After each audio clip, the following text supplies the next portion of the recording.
তিনজনের birthday celebration একই দিনে। আজকের ভিডিওতে শেয়ার করব আমার এবং আমার প্রিয় দুইজন মানুষের বার্থডে সেলিব্রেশন ব্লগ। কার কার বার্থডে সেলিব্রেট করলাম এবং কেমন এনজয় করলাম সবকিছুই জানাবো আজকের ব্লগে। সো না টেনে সম্পূর্ণ ব্লগটি দেখার অনুরোধ রইল।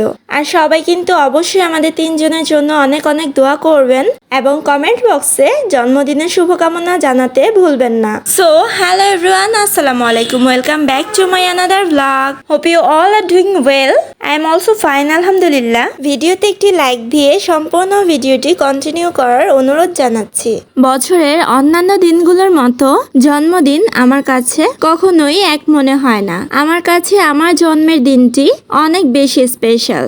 আমি খুব ছোটবেলা থেকে এখনো পর্যন্ত অধীর আগ্রহের সারা বছর ওয়েট করি যে কবে মে মাসটা আসবে আর কবে 7 তারিখ আসবে। আমার কাছে আমার জন্মদিন এবং জন্ম মাস দুইটাই অনেক বেশি প্রিয়। যেহেতু আমার এবং আমার আরো দুইজন প্রিয় মানুষের জন্মদিন, সো এই দিনটা আমার কাছে অবশ্যই অনেক বেশি আনন্দের। প্রতিবারের মতো এবছরও আমরা অনেক বেশি এক্সাইটেড ছিলাম এই দিনটার জন্য। আমাদের কেকগুলো ছিল কাস্টমাইজড চকোলেট কেক। প্রত্যেকটি থিম কেকের ভেতরেই ছিল চকোলেট কেক, কারণ চকোলেট কেক আমাদের সবারই প্রিয়। আর অন্য ফ্লেভারগুলো আমাদের তেমন একটা ভালো লাগে না, তাই সবগুলো কেকই এনেছিলাম চকোলেট কেক। 7 তারিখে বিকালের মধ্যেই আমাদের কাস্টমাইজড থিম কেকগুলো ডেলিভারি দিয়ে যায়। আর সন্ধ্যার মধ্যেই বার্থডের জন্য রুম ডেকোরেশনটা কমপ্লিট করে ফেলি। সবকিছু কমপ্লিট করে আম্মু আর বড় আপুর জন্য ওয়েট করেছিলাম। তারা গিয়েছিল ডক্টর দেখাতে। হঠাৎই আম্মু আর বড় আপু দৌড়ে বাসায় আসে আর শুনতে পাই যে মোবাইল চুরি হয়ে গেছে। ডিএটি গোল চত্বরের সামনে দিয়ে রোড ক্রসিং এর সময় কিভাবে জানি না চোররা এরকম করে, চোখের পলকে এক নিমিষেই ব্যাগের ভেতর থেকে মোবাইল নিয়ে চলে যায়। একটা মোবাইল গেলে শুধুমাত্র কিছু টাকা যে যায় তেমন কিছু না। একটা মোবাইলের মধ্যে মানুষের অনেক অনেক মেমোরিজ থাকে, অনেক গুরুত্বপূর্ণ ডকুমেন্টস থাকে, এছাড়া অনেক ধরনের দরকারি জিনিসপত্র থাকে, যেখানে জড়িয়ে থাকে অনেক মানুষের অনেক অনেক ইমোশনস। যাই হোক, চাষারা গোলচত্বর, ডিআইটি গোলচত্বর এবং এর আশেপাশের মার্কেটগুলোতে এখন কিন্তু চোরের একদম আখড়া বসে গিয়েছে।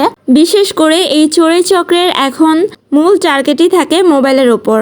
এই চোরের চক্র থেকে সবাই অবশ্যই সাবধান থাকবেন। আজকে আমাদেরটা গেছে, কালকে হয়তোবা আপনাদেরটাও যেতে পারে, তাই সবাইকেই সাবধান করছি। সবার ব্যাগ সাবধানে রাখবেন এবং সেই সাথে নিজেদের গুরুত্বপূর্ণ জিনিসপত্রগুলো একটু সামলে রাখবেন।